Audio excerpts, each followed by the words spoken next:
Hey guys, Dr. J here. Today I will show you how to defeat the final boss in World 2, the Dragon God.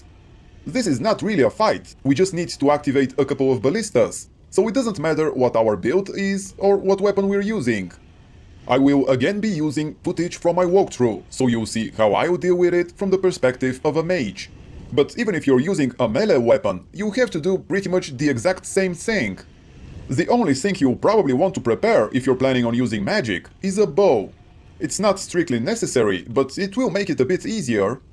If your weapon of choice is a bow anyway, then there's nothing else you need to do. Same if you're planning on using a melee weapon.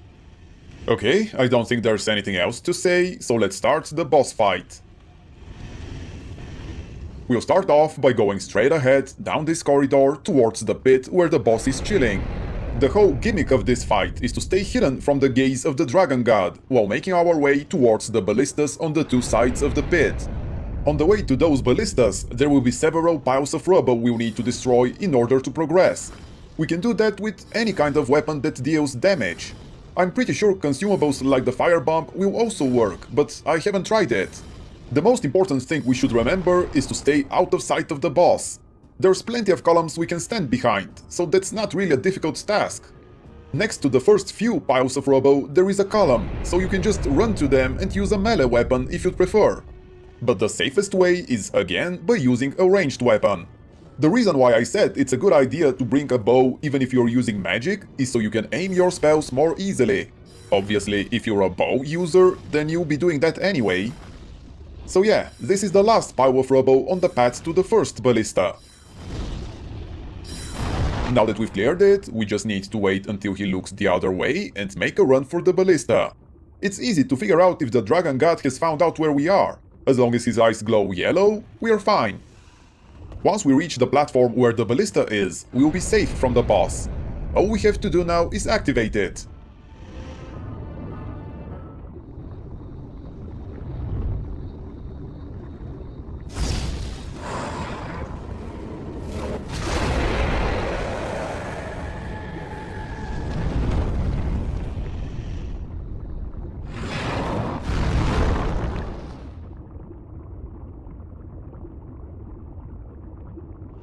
Now that his left hand is sealed, we'll have to do the same for his right hand.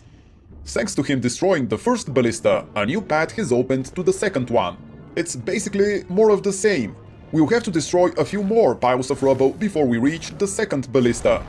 The only difference is that most of the piles of rubble on this path are out in the open, so destroying them with a melee weapon may be a bit tricky. It's not impossible though. We'll just need to run to it, smack it a couple of times, and then run back in cover. If we don't take too long, the Dragon God will be able to see us, but won't have enough time to attack us. Once he sees us, his eyes will turn red. If that happens, we'll have to wait a bit behind a column until his eyes turn back yellow. Then we'll be safe to continue hitting the pile of rubble. I'll be able to demonstrate this to you on the next one, after we finish with this.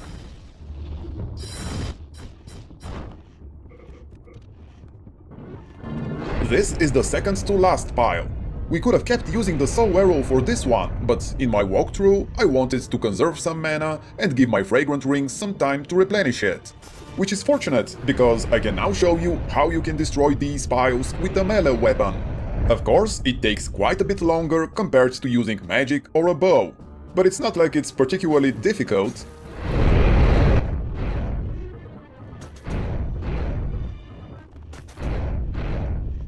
Okay, we've cleared this obstacle, and now we only need to destroy one more pile of rubble. We'll do so right after the Dragon God calms down again.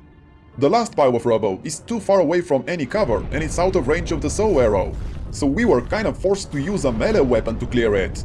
Fortunately, it's much easier to destroy this last one compared to the others, so again, any build should be able to do it easily. Now that his right hand is sealed as well, we need to go down near the pit and finish off the boss. Oh, and one more thing I should probably mention.